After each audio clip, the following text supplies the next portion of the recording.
Bueno, hoy tenemos un tema muy interesante. Vamos a ver cuáles son las diferentes opciones para hacer la fijación y estabilización de la ceja. Hay una técnica que se emplea que ayuda mucho cuando estamos haciendo una blefaroplastia superior y simultáneamente podemos hacer una suspensión de la ceja, pero por vía transpalpebral, que es el tema de hoy. Lo presenta nuestra residente Camila León, presidente del programa de la Pontificia Universidad Javeriana Cali de primer año. Bienvenida, Cami. Gracias, doctor. Listo. Entonces, pues como mencionaba el doctor, yo soy Camila, residente de la Universidad Javeriana de Cali, de oftalmología, y hoy vamos a hablar de suspensión de la ceja vía transpalpebral. Entonces, para iniciar, vamos a hablar de la anatomía. Entonces, la cirugía de las cejas pues nos va a exigir comprender bien la anatomía, sobre todo anatomía de superficie, posición de cejas, contorno de cejas. Y hay una variación que vamos a ver que puede ser normal entre posición, forma de cejas, sobre todo entre las diferentes etnias, entre hombres, entre mujeres, pero vamos a hablar generalidades. Entonces, primero sobre cuero cabelludo y frente, vamos a ver que hay 5 capas principales en el cuero cabelludo. Vamos a encontrar la piel, después la fascia superficial fibrograsa, pues que se va a adherir a la superficie inferior de la piel.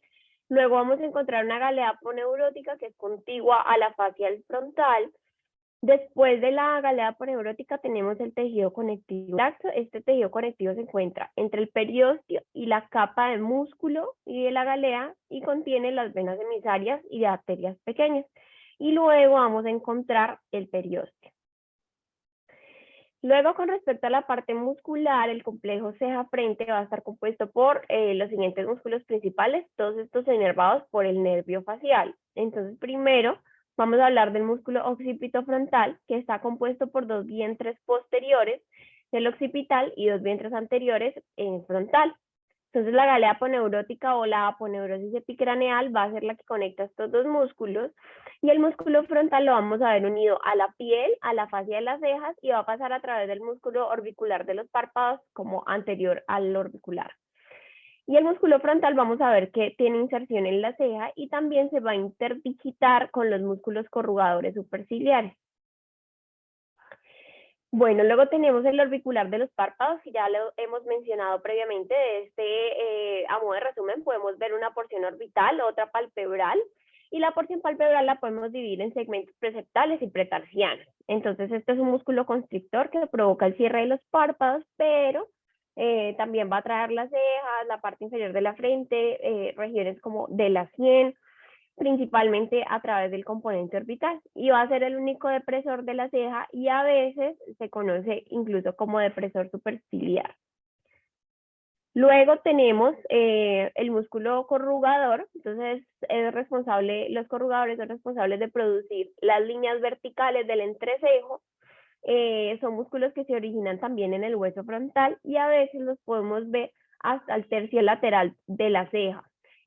Puede ser a veces más corto, a veces puede llegar solo a la mitad del tamaño, y la evaluación de la acción de los corrugadores es muy importante, sobre todo cuando vamos a tratar a pacientes con toxina botulínica por los motivos estéticos.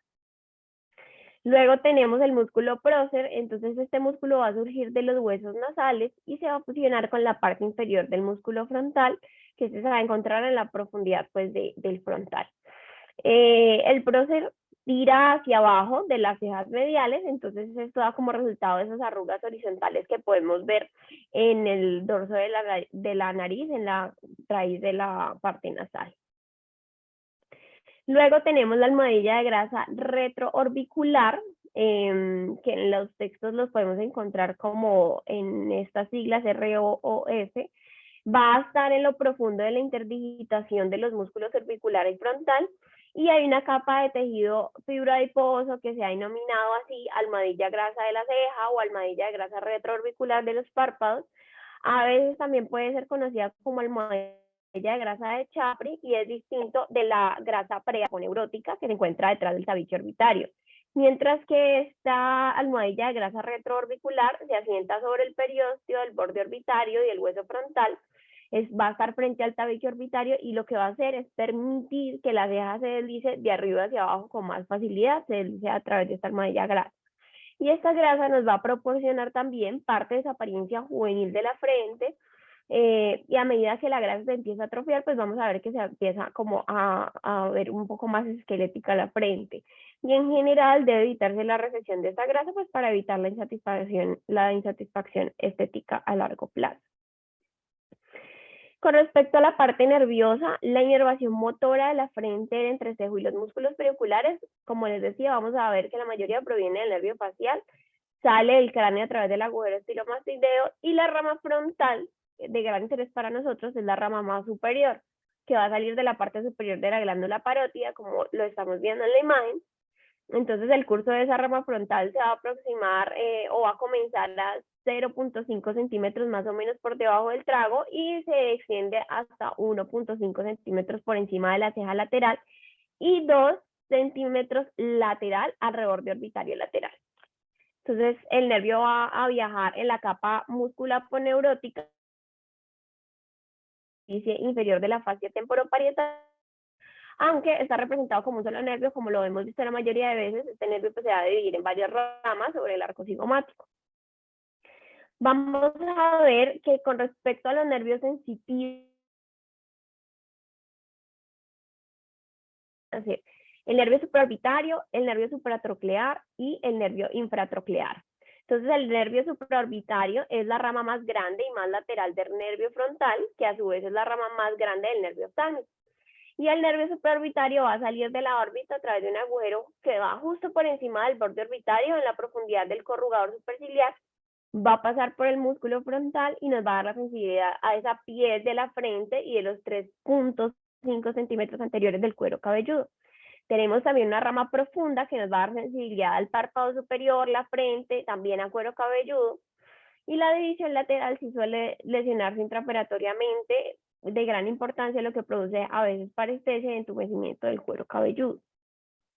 Luego tenemos el nervio supratroclear, que puede salir a través también de un agujero, aunque a veces sale a través de una muesca o una depresión también en el hueso, y va a salir lateral al origen óseo del músculo corrugador superciliar. Entonces luego ingresa al músculo, va a dividirse en 3, a veces 4 ramas, y después de ingresar al músculo frontal, los nervios suben verticalmente por el cuero cabelludo. Este nervio supratroclear nos va a dar la sensibilidad de una franja vertical como de 1 centímetro de ancho en la parte central de la frente. Este lo vamos a encontrar a 1.7 centímetros aproximadamente de la línea media. Luego tenemos el nervio infratroclear, que va a ser rama del nervio nasociliar, entonces es una rama de la división oftálmica del nervio trigémino, y este nervio va a ir a lo largo del borde superior del recto medial y a veces se pueden anastomosar con el nervio supratroclear. Entonces vamos a ver que varias ramas del nervio infratroclear pueden ir al canto interno del ojo, nos van a dar sensibilidad a la piel del párpado superior e inferior en la parte interna, también a veces da al costado de nariz, conjuntiva, saco lagrimal y carúncula, y pues existe una notable variabilidad, ya vamos a ver, entre la ubicación nerviosa, pero quiero que tengamos en cuenta que más o menos el nervio supraorbitario puede encontrarse unos 2.7 centímetros de la línea media y el supratroclear un poco más cerca a 1.7, pero como les decía, esto puede variar. Ya para meternos un poco más en el tema de la suspensión de la ceja, entonces va a ser muy importante realizar una evaluación estética y funcional de toda la parte superior del rostro. Entonces requiere comprender el funcionamiento y la anatomía de esta zona, por eso empezamos así.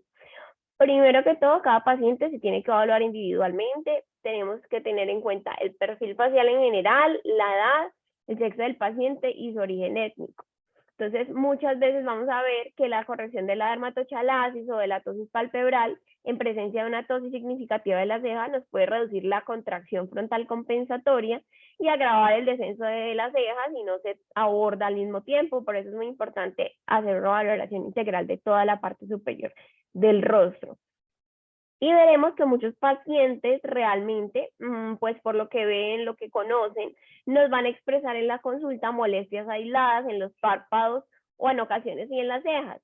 Pero un rejuvenecimiento facial superior completo va a requerir la evaluación de ambas estructuras. Entonces el tratamiento de la tosis de la ceja con el estiramiento interno de la ceja nos va a brindar la ventaja de una cicatriz oculta colocada dentro de una incisión de la blefaroplastia superior estándar si se va a realizar, no requiere incisiones adicionales y tiene pues un aumento limitado del tiempo quirúrgico y de la recuperación quirúrgica. Entonces, la técnica de la que vamos a hablar evita el descenso lateral de la ceja y le va a generar un sostén. Entonces, este procedimiento puede proporcionar efecto cosmético comparable al producido por técnicas más agresivas y nos va a minimizar las complicaciones, pero vamos a ver que cada procedimiento pues tiene su indicación. ¿Qué pasa? Dentro de las desventajas de esta técnica podemos encontrar que hay una cantidad limitada de levantamiento que se puede lograr. Los resultados a largo plazo a veces son cuestionables en comparación, por ejemplo, con enfoques directos. El daño pues a los haces neurovasculares sigue siendo una preocupación pues si se accede a la porción medial de la ceja, pero esto es realmente raro. Y la ceja y el párpado superior, como les decía, siempre debemos verlos como un continuo. Entonces, en un paciente que se presente para la blefaroplastia superior, siempre se debe evaluar la posición y la forma de la ceja, porque el descenso puede ser una causa importante de la redundancia posoperatoria de la piel del párpado y de la insatisfacción del paciente. Entonces nosotros debemos reconocer si la tosis de la ceja tiene un componente lateral, si es medial, cuáles son sus fuerzas causales, por qué se está dando.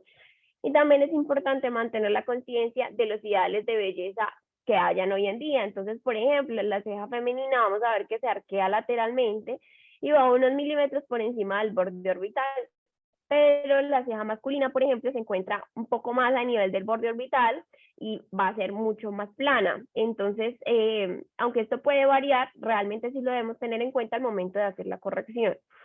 Y también tenemos que tener en cuenta el volumen de la ceja, en particular la posición, el volumen de la almohadilla de grasa retroorbicular de los párpados, como les decía previamente, porque si nosotros realizamos una evaluación incompleta, por ejemplo, si está indicado un levantamiento de cejas y no se realiza, debemos explicar al paciente la posibilidad de una tosis de ceja posterior a una blefaroplastia o al procedimiento que se vaya a hacer por una reducción de la contracción frontal compensatoria. Entonces, estos pacientes es muy importante que si tienen una tosis de ceja, explicarles qué es y por qué se debe hacer el procedimiento, si en el caso del X paciente va a ir por una blefaroplastia, porque se deben combinar. Bueno, con respecto a los riesgos de la cirugía, nosotros podemos encontrar el primero y uno de los principales, la insatisfacción del paciente. Luego podemos ver una corrección excesiva o insuficiente. Los pacientes también pueden quedar en ocasiones con asimetría o puede haber recurrencia a la tosis de la ceja. Como efectos comunes y que pueden pasar secundarios a la cirugía, podemos encontrar sangrado, infección, puede haber un edema transitorio que es normal, y en ocasiones podemos ver que quede un lagoftalmos que puede ser en la mayoría de los casos temporal. Podemos encontrar también deformidades del contorno de las cejas, podemos ver una depresión o, como le describe la literatura, un dimpling en la piel, que son unos hoyuelos que se forman en el lugar donde se realiza la sutura. También podemos ver una pérdida sensorial prolongada de la frente en caso de que se intervengan o se afecten los nervios supraorbitarios o supratroclear, y puede haber una caída consecutiva de la ceja por daño a una rama temporal del nervio facial, pero como les decía, esto es realmente raro. Con respecto a los beneficios, si por ejemplo el paciente se va a hacer una blefaroplastia estándar superior, va a ser la misma incisión que va a tener para su blefaroplastia. La disección tisular es limitada, el procedimiento es un procedimiento relativamente rápido dependiendo de las condiciones de cada paciente. El tiempo de recuperación va a ser el mismo que en la blefaroplastia superior y el procedimiento se puede utilizar en pacientes que tengan pelo fino o pacientes calvos en los que no se puedan hacer otros procedimientos, y el costo adicional pues va a ser mínimo, dependiendo igual de cada paciente. Entonces, ¿en qué pacientes va a estar indicada la suspensión de ceja vía transpalpebral? Entonces, esos pacientes que tienen tosis temporal de la ceja, que va a ser leve a moderada, pacientes que van a tener una blefaroplastia superior, como les mencionaba previamente, o pacientes que tienen una tosis temporal de la ceja, también de leve a moderada, que tienen una línea de nacimiento del cabello alta, una frente alargada, y que en general el estado de salud general del paciente haga más adecuado un procedimiento con anestesia local. Entonces, dentro de las principales contraindicaciones o cosas que debemos tener cuidado antes de indicar esta técnica, entonces son los pacientes que tengan una tosis severa de la ceja que requiera una gran elevación de la ceja, porque tal vez no se pueda lograr por esta técnica. Lo segundo es el deseo del paciente de tratar arrugas horizontales prominentes o piel redundante de la frente, donde sería más apropiado otro tipo de técnicas. Y el paciente de piel muy gruesa, donde esa técnica mínimamente invasiva es menos efectiva. O los pacientes que por el contrario tengan la piel muy fina, donde el riesgo de formación de depresiones sea un poco mayor, pero pues vamos a individualizar cada caso. Entonces, dentro de los objetivos de la intervención, primero que todo vamos a lograr estabilizar la ceja y además es el tratamiento de la tosis de ceja, como les decía, de leve a moderada en pacientes que se van a someter a una blefaroplastia superior para realizarles un manejo integral. Entonces, con estos pacientes debemos indagar primero en la historia clínica las condiciones sistémicas antes de la cirugía, si el paciente es hipertenso, si el paciente es diabético, si el paciente está sufriendo una disfunción tiroidea, si está controlado o no, si tiene alergias, si está sufriendo algún trastorno autoinmune o hematológico, todo esto debe ser anotado y pues idealmente debe ser manejado antes de la cirugía. Lo importante es que la enfermedad ocular tiroidea debe estar inactiva al menos durante un periodo de 6 meses antes de la cirugía y los medicamentos que pueden ser antiagregantes o anticoagulantes o medicamentos complementarios que nos puedan generar aumento de probabilidad de sangrado deben registrarse y idealmente, si es posible, pues deben suspenderse antes de la cirugía, pero pues esto va a depender de la condición sistémica de cada paciente y de si esto es posible. Luego tenemos el examen oftalmológico, entonces es importante también hacer una historia oftalmológica completa, registrar siempre los antecedentes de tratamientos faciales quirúrgicos y no quirúrgicos previos que se ha hecho él o la paciente, con especial atención en el uso de rellenos. Lo que recomienda la literatura es ideal usar un periodo de espera de 3 a 6 meses en pacientes que hayan recibido tratamientos como rellenos previamente para evaluar posiciones iniciales de la ceja y los párpados. Y debemos realizar un examen oftalmológico completo, entonces vamos a incluir agudeza visual, motilidad ocular, examen con lámpara de hendidura, estado de película lagrimal antes de la cirugía, antes de cada levantamiento de cejas y párpados, y debemos ir con mucho cuidado en los pacientes que tengan tinción de superficie ocular, pacientes que tengan mal fenómeno de Bell, pacientes que previamente tengan un lagoftalmos, una disminución en la producción de la lágrima.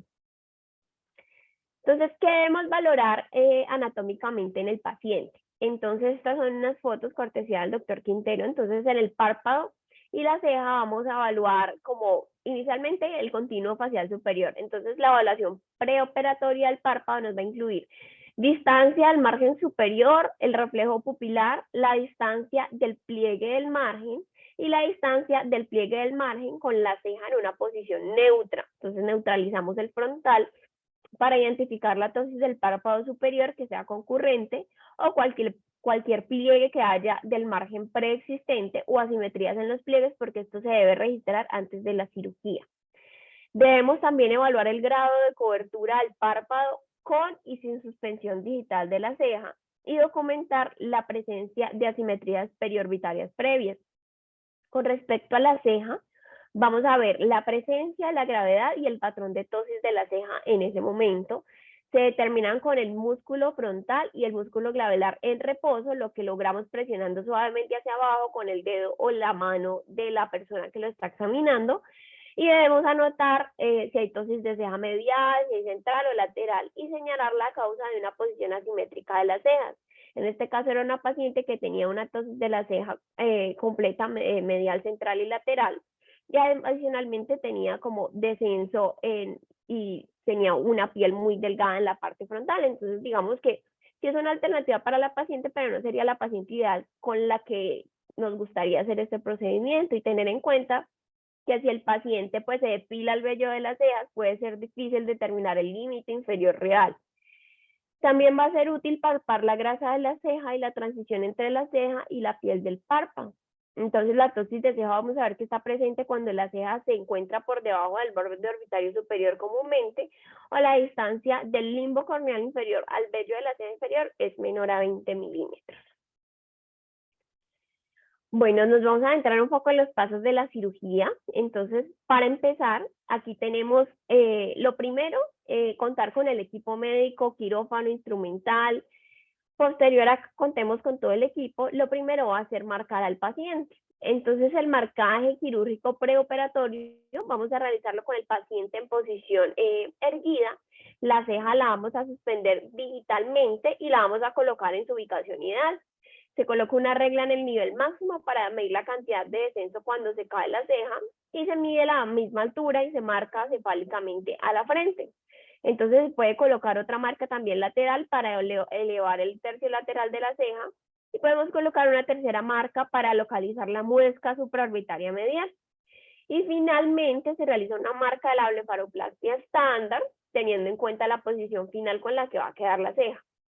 Entonces, la damos al paciente. El dolor durante la infiltración anestésica, acorde a la literatura, lo podemos reducir inyectando una mezcla de anestésico en una concentración de 1 a 5, con lidocaína al 2% con epinefrina, y en solución salina estéril inicialmente en el área quirúrgica. Y luego se puede infiltrar ya con menor dolor una concentración más alta de anestésico local, como una lidocaína al 2% con epinefrina y o bupivacaína al 0.75% en cada área de párpados y cejas donde nosotros vamos a realizar la intervención.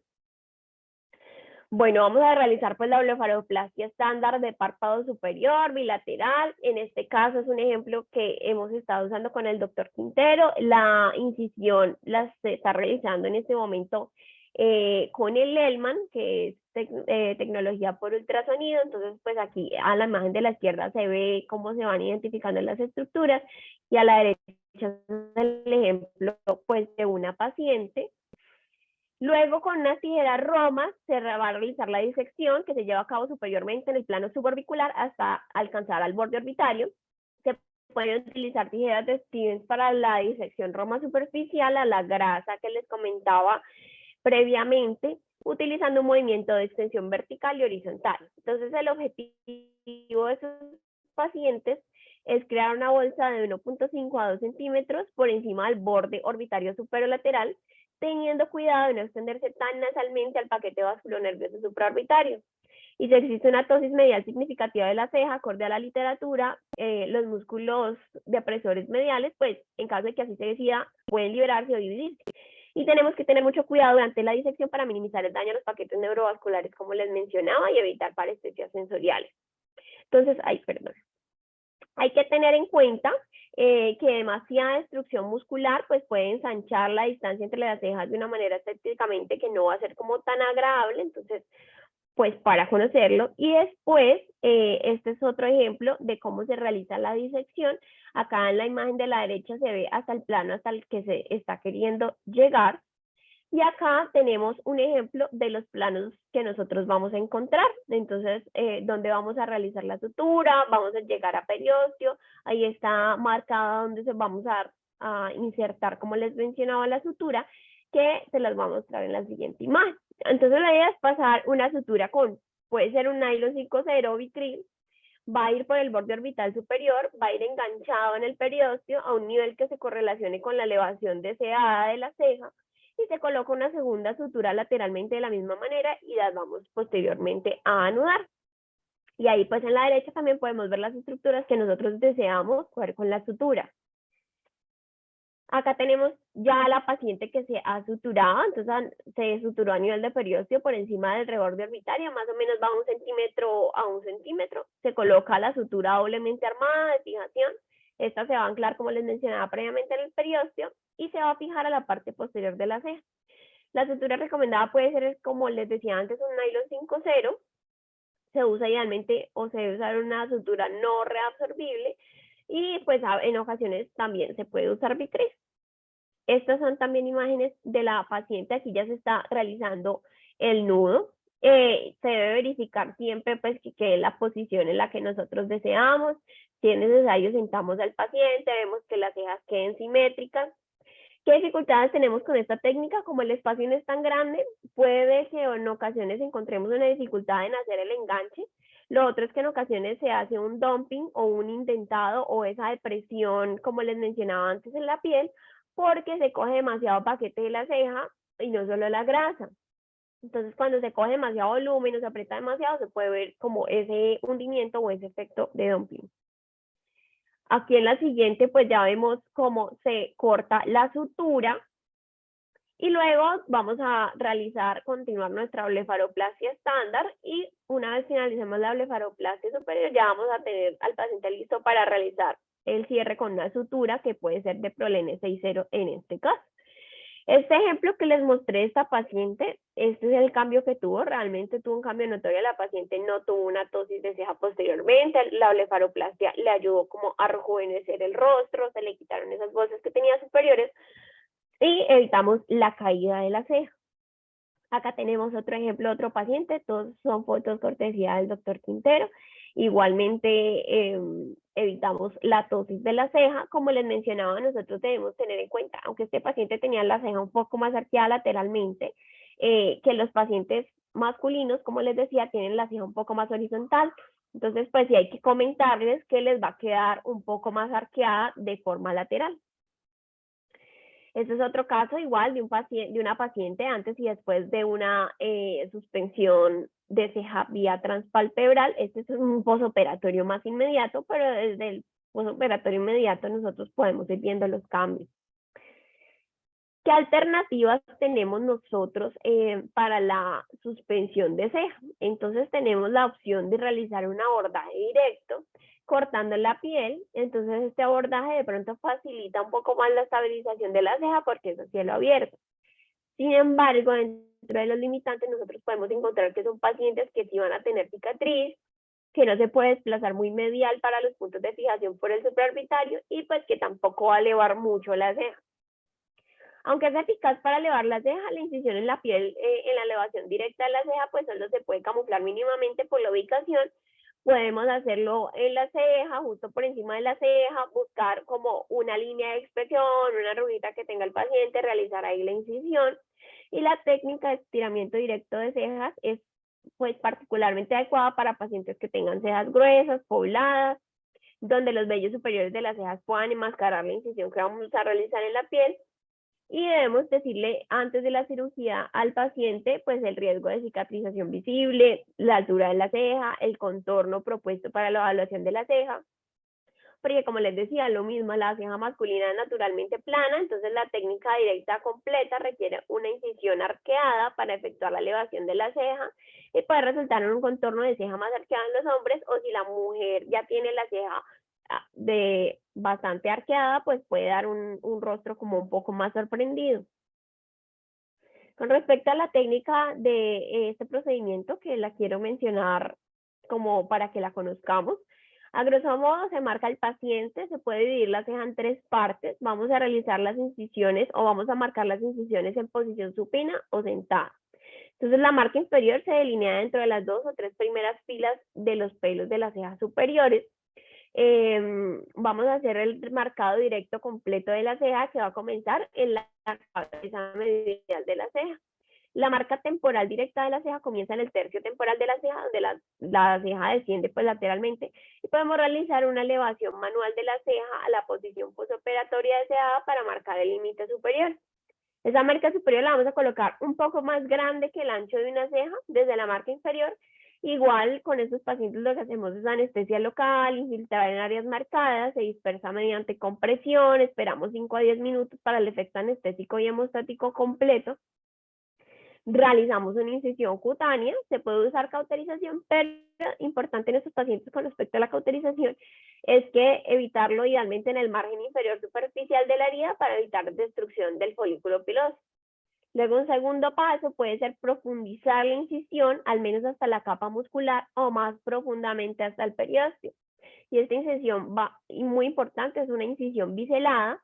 Esto se puede realizar con cuchilla, con cauterio de corte o con Elman, como lo trabajamos con el doctor Quintero. Y luego vamos a hacer la incisión superior usando la misma técnica. Con respecto a la elevación del colgajo, entonces se puede realizar con tijeras quirúrgicas con punta roma. Vamos a elevar un colgajo a nivel del plano muscular superficial o del periósteo, y la disección del colgajo medial puede reducirse a un plano más superficial, como el músculo superficial, para disminuir el riesgo de entumecimiento de la frente o sangrado excesivo. Luego vamos a ver que el cierre de la herida lo podemos lograr en capas, inicialmente en músculo o puede ser con un Vicryl 4.0, 5.0. Posteriormente vamos a hacer un cierre de plano de grasa subcutánea. también puede ser con Vicryl, y ya después vamos a realizar las suturas en piel, como lo vemos en la imagen. Luego tenemos como otra alternativa la frontoplastia endoscópica. Entonces, esta cirugía usualmente se indican cambios relacionados con la edad, incluido el descenso de la parte superior de la cara, cuando hay compromiso del corrugador. Va a ser una cirugía que es meticulosa, tiene un abordaje por cuero cabelludo. Entonces, pues por esto mismo el paciente idealmente debe tener pelo, que no sea una piel tan gruesa, que no sea una piel tan pesada. Usualmente va como mejor en mujeres, precisamente por esta misma razón.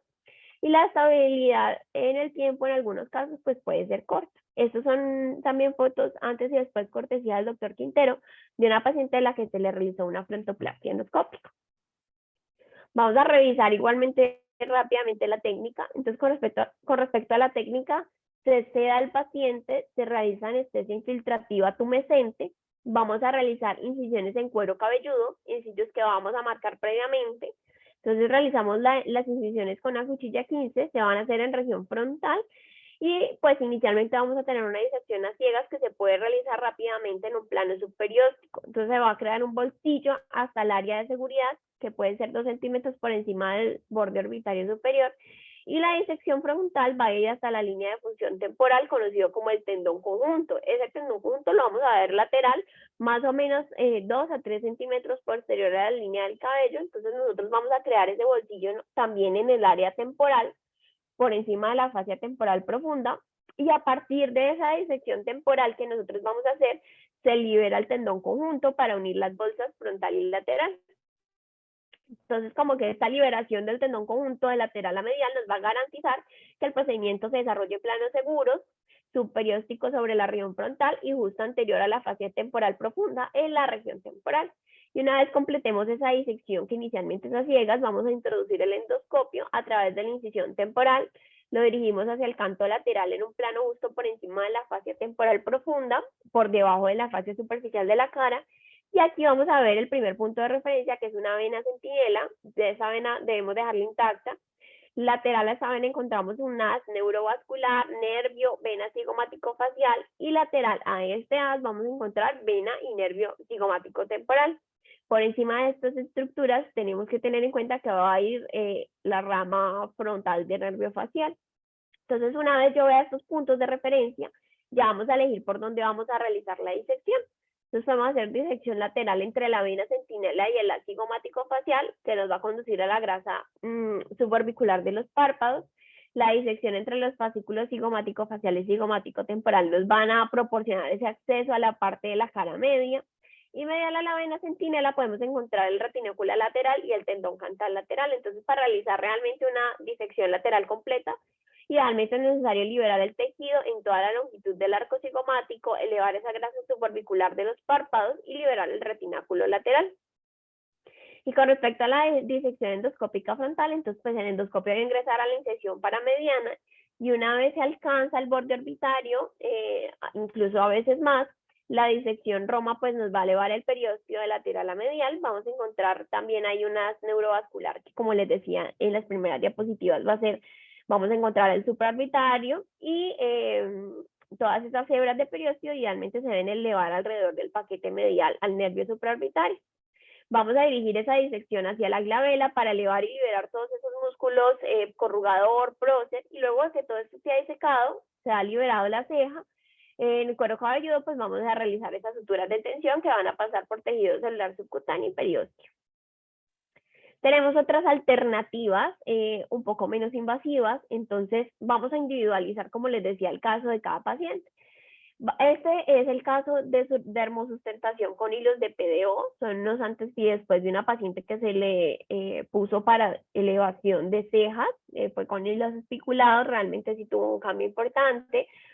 Entonces, idealmente, esta técnica es para pacientes jóvenes, pacientes que ya han tenido elevación de ceja quirúrgica y no quedan satisfechos, o pacientes que ya se realizaron una blefaroplastia y están descontentos porque realmente tenían una tosis de ceja, que, como les decía, esto puede pasar. Entonces, lo ideal es describir la técnica al paciente, explicarle qué es lo que le vamos a hacer, cuál es la colocación de hilos. Esto se va a individualizar. vamos a colocar previamente o simultáneamente toxina botulínica. Esto se le debe escribir también al paciente porque esto nos va a ayudar en el área frontal y es ideal combinar este tratamiento con la toxina porque esto nos va a ayudar a debilitar el frontal y después ya colocamos los hilos. Entonces las técnicas van a ser diferentes para pacientes jóvenes o pacientes mayores, porque como les decía, pues tenemos que ir de pronto en las tendencias actuales. Entonces tenemos pacientes jóvenes, 25, 30 años, que de pronto van a querer como más esa apariencia de Foxy Eye. Después tenemos esos pacientes en cuarta y quinta década de la vida que pues se sugiere más asociarlo con una cirugía de blefaroplastia. Y los pacientes mayores, de pronto también para no someterlos a un procedimiento quirúrgico, esta podría ser una opción viable. Entonces, con respecto al tipo de hilos, hoy en día se ha facilitado y extendido su uso porque pues tenemos hilos de cuarta generación, que esto va a depender del diseño de los hilos.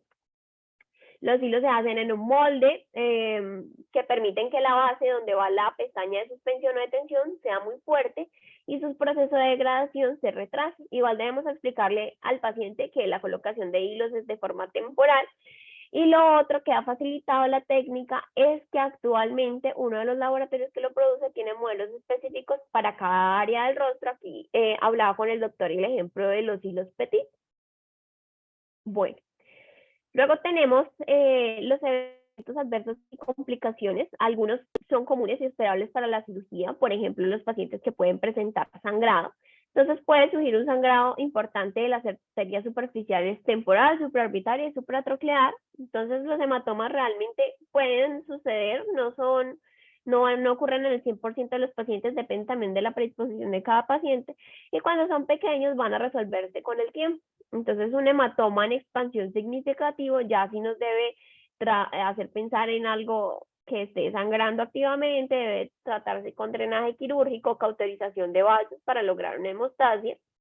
Y también en algunas ocasiones se ha informado diplopía transitoria por un hematoma como en la vecindad de la tróclea, pero como les decía, esto es realmente un efecto raro.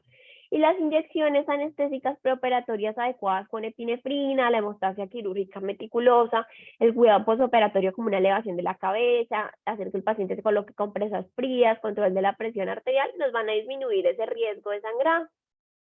Luego tenemos las infecciones. Entonces las infecciones realmente son raras, depende de qué tan superficial o profunda sea, la vamos a tratar. Entonces, podemos tratarla con antibióticos tópicos si son infecciones de heridas superficiales y antibióticos tópicos combinados con antibióticos orales para infecciones que vemos un poco más profundas. Y cuando las infecciones no se resuelven, pues ya justificamos cultivo, biopsia, para descartar como gérmenes atípicos, pero igual, como les decía antes, son complicaciones raras. Con respecto al daño nervioso, pues puede ocurrir daño a los nervios. Generalmente es un daño que se ha descrito como temporal. Puede ser por la infiltración anestésica, por la inyección directa en el nervio, cuando se está haciendo la disección, el edema de la vaina del nervio o una tracción agresiva durante la cirugía o la cauterización. Entonces, si nosotros encontramos un daño sensorial con la división del músculo de presión medial, pues se espera una neuroapraxia temporal de la rama nerviosa supratroclear y supraorbitaria, con retorno sensorial que típicamente va a volver al retorno en unas 2 a 3 semanas después de la cirugía. Ya si hay daño al nervio motor, entonces el daño a la rama temporal de nervios faciales va a ser la complicación local más preocupante en la cirugía pues, de suspensión de cejas, y por eso es muy importante pues comprender la anatomía del nervio facial, por dónde van sus ramas, realizar una disección cuidadosa que nos minimice el riesgo de daño. Y si se desarrolla una parálisis, es importante pues realizar una conducta expectante, tranquilizar al paciente,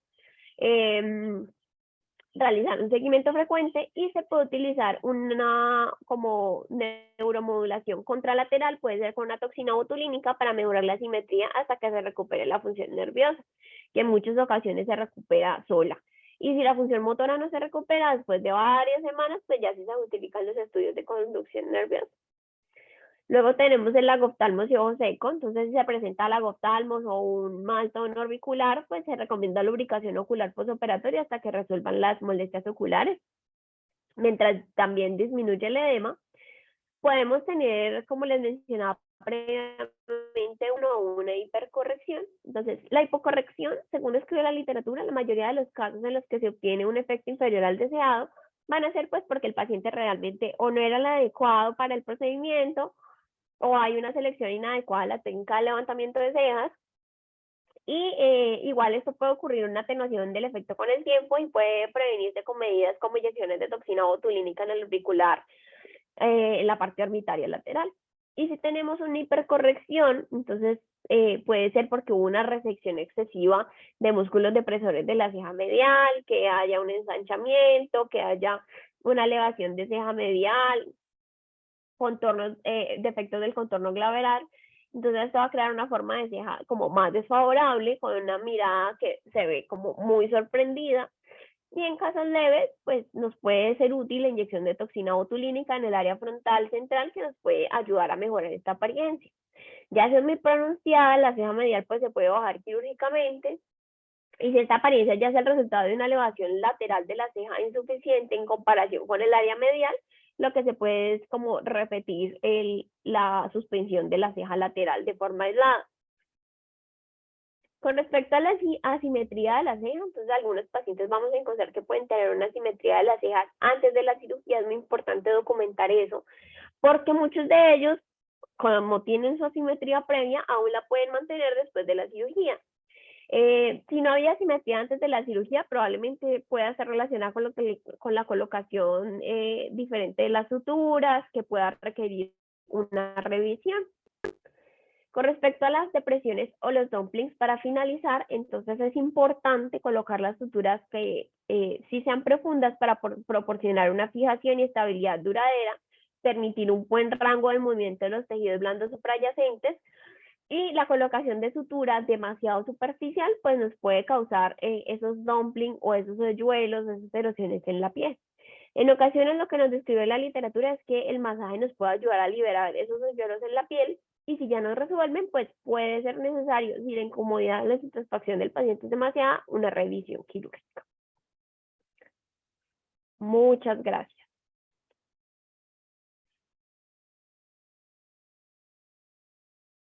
Hola, bueno, muy bien, muy bien.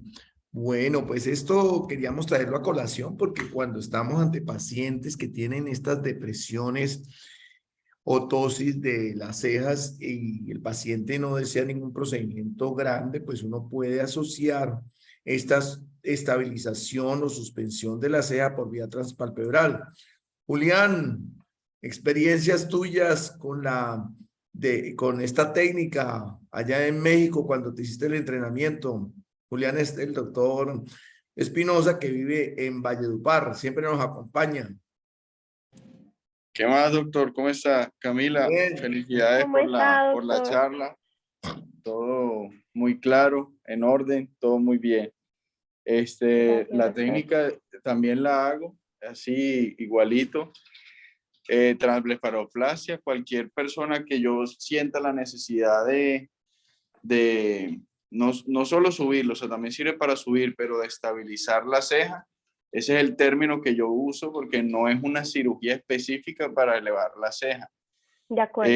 Entonces yo le digo a los pacientes que debemos estabilizar la ceja para que luego de la blefaroplastia no se nos vaya a descender más, y el efecto bonito que hace de un arco hacia superior, eso pues terminan los pacientes más contentos de lo que les había prometido, y eso es mejor que decirles que es una cirugía para subir la ceja y que no queden tan contentos. Y la técnica tal cual como la describiste, a casi todo el mundo le hago la transblefaroplastia, y si esa no me sirve, les digo que después tocará hacer otra, por ejemplo, la pexia directa. Y si yo de entrada veo que la piel es muy gruesa o la ceja muy pesada, sí les digo que de entrada vamos a hacer la directa con la creciente. Y si es una tosis de ceja de todo, que o sea, está la parte medial, central y lateral caída, sí le digo que necesitamos ya una cirugía específica como una frontoplastia endoscópica. Ese es como lo que hago con los pacientes, que más o menos fue lo que dijiste también. Está todo muy claro. Ok, Julián, Gracias, muchísimas doctor. gracias. María Andrea, que está ahora acompañándonos, María Andrea está haciendo el fellow con el doctor Luis Alberto Ruiz y realiza también mucho esta cirugía. ¿Qué experiencia o consejos te da siempre el doctor Ruiz cuando hace la técnica? Bueno, buenos días. No, doctor, nosotros esa la hacemos bastante. Lo que dice el doctor Espinosa es cierto. Y lo que hablábamos ayer, más que todo, es para estabilizar la posición de la ceja, de tal manera que cuando se haga el procedimiento de la blefaroplastia, no descienda más la ceja y no quede pues más cerca del margen de las pestañas o de la línea de las pestañas. La utilizamos casi que en muchos pacientes, incluso sin, digamos, sin planearlo como tal en el consultorio. A veces intraquirúrgicamente decidimos hacerlo y la verdad nos va muy bien. Y en cuanto a los pacientes que les hacemos pexia directa, pues los casos que tenemos hasta ahora han sido todos hombres, una sola mujer, que fue la que yo le mostré la foto hace días, y en general nos ha ido bien, pero pues hay que tener presente que la cicatriz usualmente pues queda visible. Entonces siempre escoger a los pacientes, la mayoría son hombres porque son personas pues con piel gruesa, pesada. Entonces en esos pacientes, cuando vemos que la estabilización transblefaroplastia no es suficiente, entonces hacemos la pexia directa, que también se puede modificar y no hacer la incisión completa en todo, digamos, en todo el cuerpo, cabeza y cola de la ceja, sino que también se puede modificar y hacerle solamente en los 2/3 o en el tercio lateral de la ceja.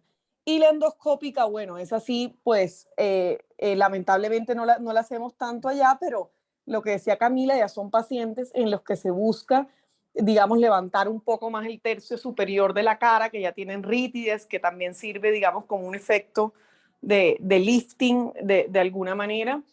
Y bueno, en general la que más hacemos sí es la transblefaroplastia y nos va muy bien con eso. Gracias. Bueno, y Silvia, ¿qué nos dice? Que Silvia practica la frontoplastia endoscópica rutinariamente. Esa es la primera lección. ¿Qué recomendaciones nos tiene, Silvia? ¿Estás por ahí? Hola, Ay, qué doctor, buenos rico. días. Sí, sí, señor. Doctor, bueno, nosotros también hacemos bastante lo de la levantamiento de ceja transpalpebral, también la hacemos bastante y pues combinada con la blefaroplastia. Mirado que nosotros últimamente estamos haciendo un poco de miomectomía lateral del orbicular preceptal lateral, como para que nos levante más la ceja a nivel lateral, como para que nos quite ese efecto pues depresor de la ceja. Ese es un consejo pues que nosotros pues estamos haciendo ahorita con el doctor Gallón, y un consejo pues que les doy para que lo hagan, a ver pues cómo les va en cuanto a la cirugía. Nos ha ido muy bien hasta ahora. Y en cuanto a la frontoplastia endoscópica, la verdad la hacemos bastante. Eh, Esa es una de las primeras, pues como nosotros le ofrecemos bastante ese tipo de cirugía, más que todo a mujeres que no tienen pues la frente tan larga o la piel pues tan pesada. En los hombres casi no, pues también pues por el patrón de calvicie. Y la técnica es prácticamente así como tú la describí, pues como la describieron. Y nos va muy bien, nos va muy bien. A veces hacemos para la elevación de la ceja, hacemos con aguja recto, a veces la hacemos con aguja curva. Hay que tener presente que cuando se hace con la aguja curva puede quedar el hundimiento de la piel, pero eso mejora bastante. Inicialmente pues hay que advertirle a la paciente que le va a quedar el hundimiento pues ahí en la piel, pero la verdad es que mejora pues bastante. O la otra es con la aguja recta, con la aguja pues de tilón recta, pero esa no abarca tanto pues como tejido. Entonces no, pues sí sube, pero no sube tanto como con la aguja recta, ¿sí? ¿Qué más les puedo decir? No, pues eso es como en general, muy buena la presentación, me gustó mucho, la verdad, Gracias, doctora. bastante. No he visto todavía lo de En cuanto a la apexia directa, no la he visto, casi nosotros no la hacemos, ¿no? En cuanto a la cicatriz, pues que deja, no la hemos hecho todavía. Gracias, Silvia. Silvia, aprovecho que te tengo ahí en la comunicada y por qué no nos cuentas un poquito sobre las bondades que tiene la frontoplastia con respecto al manejo integral de toda el área frontal, porque es que cuando hacemos frontoplastia tenemos la ventaja de que aminoramos las líneas de expresión del corrugador, del procerus, porque hacemos una disección amplia en la nariz y porque además las suturas que se colocan en cuero cabelludo a veces ayudan para eso. ¿Por qué no nos cuentas un poquito y nos cuentas la técnica y cómo la realizan ustedes? Bueno, nosotros primero, bueno, lo planeamos todo pues en el consultorio. De la línea media siempre miramos a cuántos centímetros queremos pues elevar la ceja, que por lo general es a 5 centímetros de la línea media, pero pues puede ser menos como puede ser más, porque hay gente pues que tiene más la ceja caída en cuanto a nivel lateral o más central, entonces nos vamos yendo pues más central, ¿sí? Y ya en el quirófano, entonces hacemos las marcaciones. A veces hacemos la marcación a nivel central, pero no siempre hacemos la incisión a nivel central. A nivel central hacemos la incisión cuando queremos hacer, por ejemplo, una miectomía del músculo prócerus o de los corrugadores, que cuando esos músculos están bien pronunciados o las cejas están como bien cercas, queremos como ampliar un poco pues esa zona. Entonces esa incisión sí nos sirve bastante o pues nos facilita para llegar a esa zona y hacer como una miectomía, ¿sí? Después hacemos una incisión a nivel pues como más temporal para acceder al plano pues de la fascia, debajo pues de la fascia temporal superficial, que más o menos son como más o menos es a unos 3 centímetros de la oreja, 3, 4 centímetros por encima pues de la oreja. Ahí hacemos una marcación y entramos. Esa es la primera incisión. La primera incisión que nosotros hacemos es a nivel temporal. Disecamos absolutamente todo hasta llegar al tendón conjunto, lo liberamos muy y ya después entramos a nivel de la incisión que hicimos a nivel pues de la frente, ¿sí? A nivel de como los 5 centímetros más o menos. Y ya con esa incisión ya nos vamos y liberamos más, pero es más fácil, es mucho más fácil hacer primero la temporal, liberar todo el tendón conjunto antes de hacer la superior. Ya después, al haber pues tenido pues liberado todo, ya entramos pues con el endoscopio, entramos por la parte lateral y buscamos pues la centinela. Nos guiamos por la centinela y pues como lo dijeron pues el video, pues hay que tener ya cuidado alrededor pues de la vena centinela por los nervios que están ahí pues es al lado. Nos vamos en la parte, como el reborde orbitario y llegamos hasta bien abajo, podemos entrar todo eso en el reborde orbitario porque esa es una parte, es una región que es segura, ¿sí? Más o menos calculamos como unos 3 centímetros del canto lateral hacia afuera, que eso es una región segura y nosotros con el periósteo, con el FRIR podemos disecar toda esa parte muy bien hasta toda la región temporal. No hay ningún inconveniente ahí. Y ya después, entonces entramos con el endoscopio a la región, pues ya más medial, más central, pues teniendo en cuenta ahí que los nervios pues supraorbitario y supratroqueal, ahí ya los encontramos. Y entonces ya cuando liberamos tratamos de liberar absolutamente todo y llegar hasta abajo, pues en el párpado.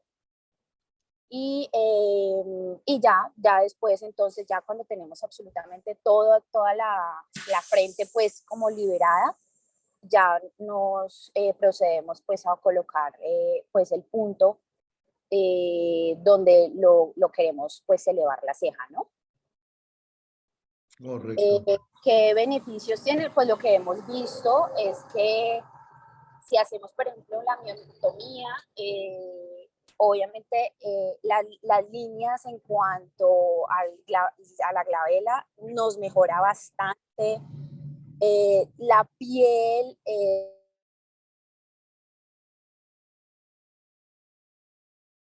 sí más lisa porque se ve que como que tiene un efecto como de lifting, ¿sí? Como que si uno estirara toda la frente.